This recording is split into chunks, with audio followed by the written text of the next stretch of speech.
Hi, hello, good evening, Yormisay. Kumusta kayong lahat dyan? Ito, dito kami ngayon, on the way na ngayon, biyahe namin. Ang Cubierta Boys nag-ahabol sa linis. So, overtime sila. Tatlong araw na dahil maiksi lang yung biyahe. Kita nyo naman, time na oras na.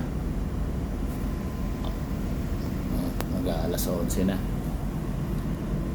Siguro tapos na sila. Kawawa rin yun, ang hirap sa mga Cubierta. Pag may ang biyahe ng araw, gagahol nila eh. Overtime talaga sila. Kaya hindi bihiro ang trabaho sa Cubierta. Kaya kayo mga mahal na mga taga-Cubierta, natin nyo yung mga hobby nyo ha. Hindi bihiro mga trabaho nila sa labas. Talagang puspusan ng pagod.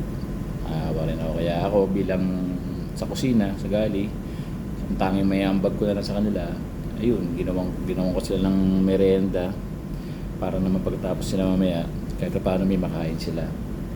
Although tapos na yung oras ko kanina pa, kaya lang siyempre pakisama, mabait naman mga tropa natin, mga leader natin, okay naman, kaya bigyan natin sila lang kahit paano may panlaman man lang sa tiyan bago man sila matulog dahil alam ko grabe pagod nila yung araw na to. Kaya ayun, eto,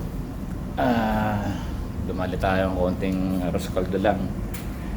Mamaya sabak nila kahit paano. Ayan, manok lang naman yan, basic. Konting sahog. Ayan, mamaya sakto pagdating nila kahit paano may makakain sila. Kaya sa mga tropa natin dyan, ingat kayo sa biyahe. Magkapasko na rin, alam ko busy tayo lahat pagdating ito Pasko. Merry Christmas, advance Merry Christmas na rin sa lahat, sa mga kapwa natin mayor dyan.